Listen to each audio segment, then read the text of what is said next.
सरकार पर लगातार बेरोजगारी को लेकर के आरोप लगते रहे, लेकिन अचानक से जब से महागठबंधन की सरकार आई है उसके बाद नौकरी का पिटारा सा खुल गया है।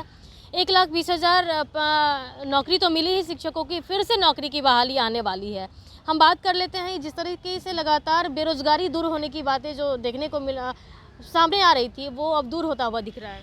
देखिए, बेरोजगारी ज़रूर दूर हो रही है, लेकिन जिस अनुपात में या जो आंकड़े सरकार दे रही है उन आंकड़ों के अनुसार नहीं हो रही है। सरकार जो 1,20,000 रोज़गार देने का दावा कर रही है, हकीकत है कि बिहार के मात्र 30-40 हज़ार युवाओं को उसमें रोज़गार मिला है। उसमें से 40-42 हज़ार तो नियोजित शिक्षक जो पहले से नौकरी में थे वही वापस नौकरी में आ गए, और बाकी बिहार के जो आए हैं उनका तो आप देख ही रहे हैं। कई हम लोग प्रखंड में लिस्ट देख रहे हैं। जनरल कैटेगरी की सभी सीटों पर, लगभग सभी सीटों पर बाहरियों का कब्जा है। तो बिहार के युवाओं की तो बहुत बड़ी हकमारी हुई है। और अभी दूसरा चरण भी जो शुरू होने जा रहा है उसमें तो आप देखिएगा 6 to 8 में जो 30,000 सीट हैं उसमें 5,000 भी बिहार के बेरोजगार युवाओं की नौकरी नहीं होगी। उसमें सब के सब नियोजित शिक्षक और बिहार के बाहरी आ जाएंगे, क्योंकि सरकार ने अभी तक देखिए तो राज्यकर्मी वाले मैटर को क्लियर नहीं किया, जिस वजह से नियोजित शिक्षक बड़ी संख्या में फॉर्म भरेंगे। और जो बीपीएससी भी जिन्होंने 1 to 5 का एग्ज़ाम पास किया उसमें भी बड़ी संख्या में ऐसे लोग हैं जो सीटेट का पेपर 2 भी पास हैं, तो वो भी भरेंगे। तो ऑलरेडी बीपीएससी क्वालिफाइड 1 to 5 वाले भी 6 to 8 में फाइट करेंगे, जो नियोजित फॉर्म नहीं भरे थे वो भी 6 to 8 में भरेंगे, और जो बाहरी राज्यों के भरेंगे तो भरेंगे ही। तो बिहार के युवाओं को बहुत कम संख्या में रोजगार मिलेगा। मैं तो दावे के साथ कह सकता हूँ 30,000 जो 6 to 8 में सीट है उसमें मात्र 4-5 हज़ार बिहार के बेरोजगार युवाओं को नौकरी मिलेगा। तो सरकार को अपनी नीतियों को ठीक करना चाहिए। डोमिसाइल की जो मांग की जा रही, लगातार अभ्यर्थी कर रहे हैं, सोशल मीडिया पे ट्रेंड चला रहे हैं, धरना प्रदर्शन कर रहे हैं, तो डोमिसाइल नीति को लागू करना चाहिए। बिहार के युवा बेरोजगार हैं, बाहर दिखते मजदूर और कौन सा काम करने जाते हैं, उनको यहाँ रोज़गार मिलना चाहिए था ना। एक तो यहाँ पे कोई फैक्ट्री इंडस्ट्री कुछ है नहीं, कोई प्राइवेट में बढ़िया रोज़गार नहीं है, और जो रोज़गार के लिए अभ्यर्थी लोग मतलब कर्ज ले करके, खेत बेच करके बीएड वगैरह किया, ऐसे लड़कों को मैं जानता हूँ, उनको आप यहाँ रोज़गार नहीं दे रहे हैं, वो वापस उनको मजदूर बना के आप बाहर भेज देंगे, और बाहरियों को यहाँ आप रोज़गार दे रहे हैं। ये नीति में सुधार होना चाहिए। नियोजित शिक्षकों के लिए अलग से परीक्षा का आयोजन होना चाहिए, उनको इस परीक्षा में शामिल नहीं करना चाहिए।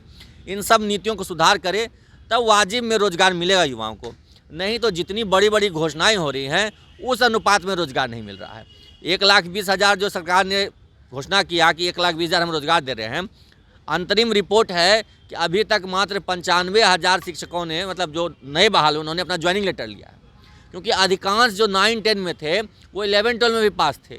तो एक ही व्यक्ति को 2 एग्ज़ाम में रिजल्ट दे दिया आपने, और आंकड़ा क्या आ रहा है कि मात्र 95,000 ज्वाइन कर रहे हैं, ज्वाइनिंग लेटर लिया अभी तक। और उसमें से भी आपको बता दिया 40-42 हज़ार शिक्षक हैं, 20-25 हज़ार बाहरी हैं, तो मुश्किल से 30-40 हज़ार को रोज़गार मिला। और अभी अगर सरकार की नीति नहीं बदली तो अगली बहाली में भी 5,000 इधर और 10,000 ऊपर, मान लीजिए 10-15 हज़ार युवाओं को रोज़गार मिलेगा। तो आंकड़े जो दे रही है सरकार उस हिसाब से रोज़गार बिहार में युवाओं को नहीं मिल रहा है। जिस तरीके से लगातार नौकरी की बातें तो सामने आ ही रही है, लेकिन बीएड के कैंडिडेट जिस तरह से पिछले बार बाहर कर दिए गए, इस बार उन लोग को मौका मिलेगा तो अच्छा अपॉर्चुनिटी मानी जा रही है। बिल्कुल, देखिए बीएड के अभ्यर्थियों के लिए अब सुप्रीम कोर्ट के द्वारा सभी रास्ते 1 to 5 में बंद कर दिए गए हैं। मैंने अपील भी की थी कि जो नहीं हो सका उस पर अफसोस करने से बेहतर है कि जो हो सकता है उसके लिए प्रयास करें। उनके लिए सुनहरा अवसर है कि 6 to 8 में वो एलिजिबल हैं, 9-10 में, 11-12 में सब में एलिजिबल हैं, उसकी तैयारी करें। लेकिन फिर वही बात है, डोमिसाइल नीति एक बहुत बड़ी बाधा है उनके लिए कि एक तो डीएलएड वाले, बीएड वाले सब 6 to 8 में भरेंगे, हाई स्कूल में तो सिर्फ बीएड वाले रहेंगे, लेकिन बाहरी जो आएंगे उनके भी नौकरी का बहुत बड़ा खतरा है। जनरल कैटेगरी की सारी सीट वो ले जाते हैं। तो बीएड और डीएलएड सबको मिलकर के डोमिसाइल नीति के खिलाफ आवाज़ बुलंद करनी चाहिए।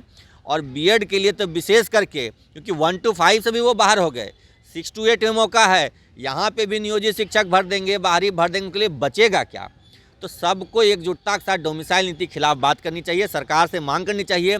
माननीय तेजस्वी जी ने चुनाव के समय कहा था कि हम सरकार में आएंगे तो डोमिसाइल नीति लागू करेंगे, वो लागू नहीं कर रहे हैं। तो बेचारे हमारे बेरोजगार भाई जो हैं, जो यहाँ डाक बंगला चौराहा पे गांधी मैदान में लाठी खाते हैं और नौकरी बाहर वाले लेके चले जाते हैं, तो उनके साथ तो बहुत अन्याय हो रहा है। तो उनको इन सब के लिए संघर्ष करना चाहिए।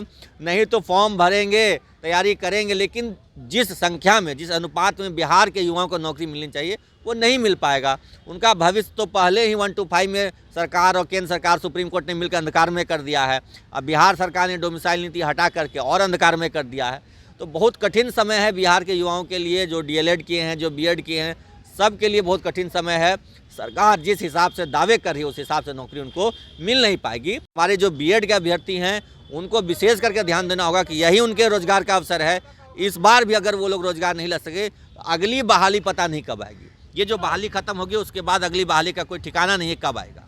तो देखिए, ये हमारे साथ शिक्षक नेता अमित विक्रम जी मौजूद थे, जो साफ तौर पर कहा है कि बहाली तो आ रही है, लेकिन बहाली में नौकरी हमारे राज्य के बाहर वाले ले जा रहे हैं। तो किसी भी कीमत पर डोमिसाइल नीति लागू होनी चाहिए, ताकि जो बिहार के युवा बेरोजगारी को लेकर के हर जगह लाठियाँ खाते, डंडे खाते, आंदोलन करने पड़ते हैं, तो उन सारी चीज़ों से मुक्ति मिल सके। तो फिलहाल के लिए इतना ही। बने रहे के साथ पटना से अंकिता सिंह की रिपोर्ट।